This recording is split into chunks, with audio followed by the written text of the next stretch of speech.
Hey folks, welcome back to Canada's Boxing Channel. Hope everyone's doing well. It's Thursday, November the 20th, and I was in town again today. Got my teeth cleaned. So apparently I've got a decent bill of health from the dentist. Not too bad for my age. And I was about to go out and do a little bit of work, hence my Carhartt clothing here. And I got into a conversation with a good friend of mine, fellow YouTuber, Bill from Bill Knows Boxing. Bill was asking me about my thoughts on Daniel Dubois withdrawing from the playoff, runoff, whatever, that he was supposed to have under the auspices of the IBF with Frank Sanchez. The IBF had ordered that so that Dubois and Sanchez would fight, and then the winner would have a shot at Alexander Usyk's title in due course. Now, Daniel Dubois, not surprisingly, hasn't explained why he withdrew, but a Queensberry spokesperson has said that the reason he withdrew was to not compromise his opportunities with the other ranking associations. So I took a quick look. Now, he's not ranked by the WBA, or he doesn't pay his subscriptions. But he's ranked number 5 with the WBO, which is the same as what he's ranked with the IBF. And he's ranked number 2 with the WBC. So there's some merit to what Queensberry are saying, because the WBO is next up to bat, but of course now Usyk has relinquished that. And I think then either of the WBC is probably next in line, certainly higher than the IBF would be. So there's some merit to what Queensberry are saying. You know, if there's an opportunity to challenge Usyk again for the WBC, Daniel's rated number 2 with the WBC. You can sort of make some, it's a little bit flimsy maybe, but there is some merit to what's being said. Now, do I believe what Queensberry are saying? Well, that's a different kettle of fish, as they say. I have a theory. And it's just an opinion. So, you know what they say about opinions. They're like a-holes. Everybody has one. But my theory, nevertheless, is that Daniel Dubois, he's not really into boxing, I don't think. He's done remarkably well, don't get me wrong. Arguably still the best British heavyweight. Arguably, could he beat Fabio Wardley? Possibly, though they are bookends different in heart. Dubois did demolish Anthony Joshua, though, as I've said on this channel before, Anthony Joshua fought the worst possible fight. And he could have conceivably still won if he hadn't charged in at the end of having Dubois a little bit rocked and got himself turned into a meme. But my thinking is that Daniel Dubois has never really fought for the right reasons. He's not fought for himself. He's not fought for love of the sport. He's not fought for legacy reasons. I think Daniel Dubois fought for his dad. And as well as he did, there's that key component missing. Now, it wouldn't surprise me in the least if Daniel Dubois decided to call it a day. If Daniel Dubois said, you know what,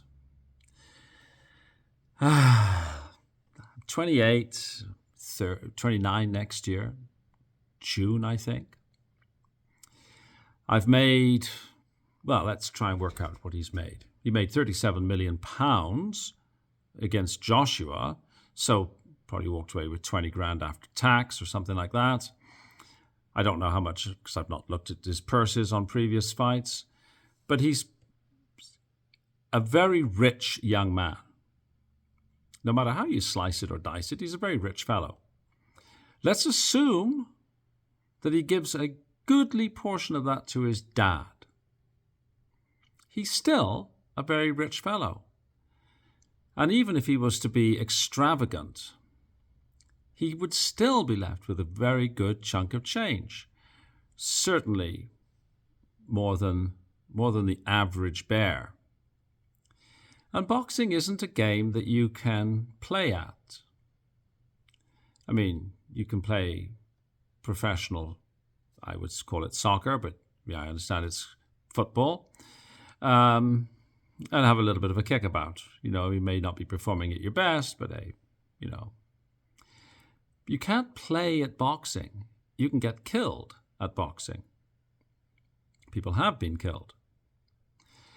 Boxing is something, in my view, that requires 100% commitment all the time.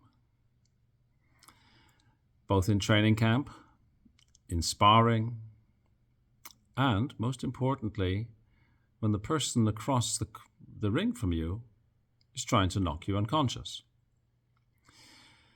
And I'm not sure if Daniel Dubois has that. I said earlier, he and Fabio Wardley are bookends. Fabio Wardley is the kind of fellow who appears to, if there was a couple of $100 on it, he'd still be happy to have a scrap. He might be happy to have a scrap just cause. Daniel Dubois is a great athlete, clearly. But he seems like more of a gentle soul, to be perfectly honest. He doesn't seem that he's got that absolute desire to get in the ring and mix it up with somebody. Exhibit 1 to this theory is when he's had it put on him, he's not shown a lot of resilience. Many people say that he's quit. I don't know. I mean, I would certainly quit if somebody was to hit me. But then again, I'm not a pro athlete. We saw Daniel Dubois take a knee in the first Usyk fight. We saw him take a knee against Joe Joyce. I know there was a good reason. He had an orbital fracture. But did he know it was an orbital fracture at the time? Or was it just like, oh, fuck, that hurts. I'm done here. You can think of many fighters who would not have quit under those circumstances.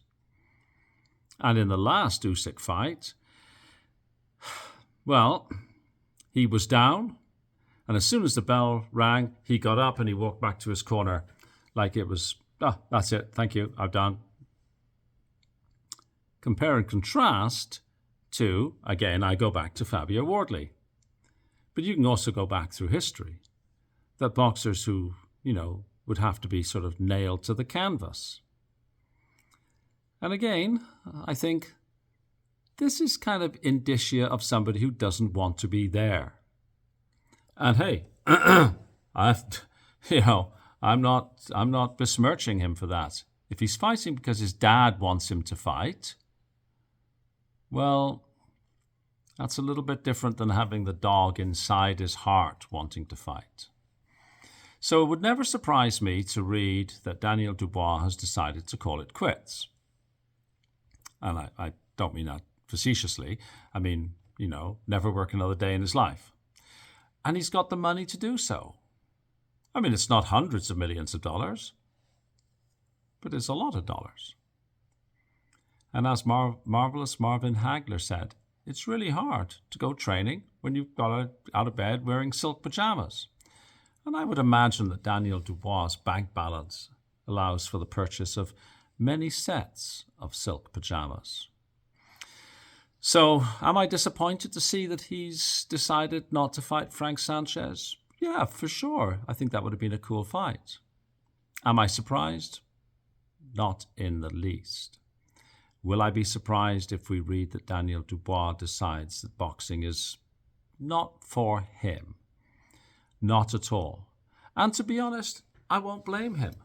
I'm not a big Daniel Dubois fan, but I'd much, much rather see somebody walk away from boxing with their faculties, with the money, with the youth, and go off and do something else. Even if that's just lying on a beach for the rest of his life, who cares? That's much better than somebody being in the ring when they don't want to be there. Because when that happens, well, the consequences can be extreme. So good luck to him, whatever he decides to do. And if he decides that he's going to fight somebody else and he's, I've got this completely wrong, and he decides he's going to fight, I don't know, Moses Atoma or Filip Hrgovic or somebody again, or somebody else, great, But I would like to see him fight for the right reasons. And fighting because your dad wants you to fight, that's not one of the top 10 reasons that I would think would be a good reason to engage in what is arguably the most dangerous sport in the world. Those are my thoughts. Let me know yours in the comment section below. And if you like this, then give me a thumbs up. I suppose if you don't like it, you can give me a thumbs down, but let's try and avoid that, shall we? And subscribe if you would like to. If you're watching this and you've not yet hit that subscribe button, please do. Most importantly, have a fabulous day wherever you are. I'm going to go out and do some work. Thanks for watching. Cheers.